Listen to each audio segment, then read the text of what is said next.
Šajā deju izrādē es plānoju ienest matēriju.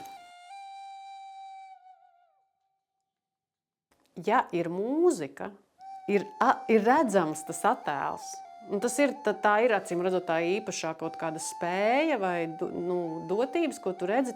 Bet patiesībā ir tā, ja es paņemu zīmuli rokā, es tā kā vienlaicīgi arī domāju. Man faktiski tas zīmuls izdara to visu lietu.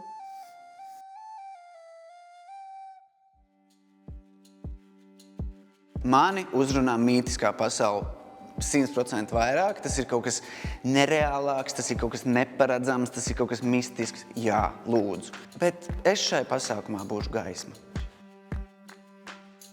Mans tiešais darbs izgaismot, radīt gaismu partitūru pasākumam ir tas, kas ļoti forši saspēlējās ar dejotāju. Un man ir prieks, kas no tā rodās, un pēc tam, kad dejotāji redz to no malas, arī viņiem pašiem liekas, bet tas ir cita deja šādi to darīt. Noteikti. Gaisma dejos uzvedumā līdz ar dejotājiem.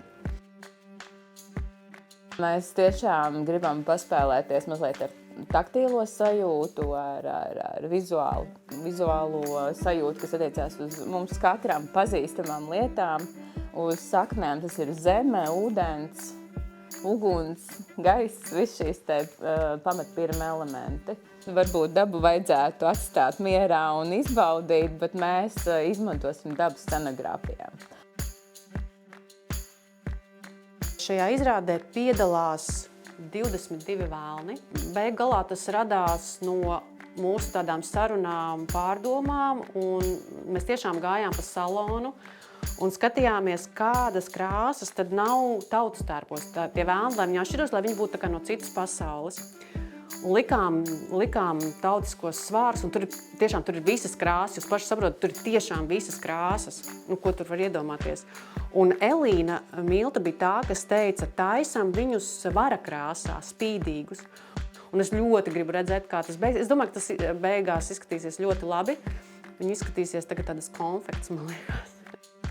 Man šķiet ir kaut kas tāds wow un liels un enerģisks, jo pirmo reizi, kad aizgāju uz mēģinājumu, man liekas, man tā kā acis bija vaļā un jā, šeit ir enerģija, šeit ir dzīvā enerģija, īstā enerģija, nevis tas, ko mēs mēģinām kaut kur vilkt ārā, bet te viņa ir.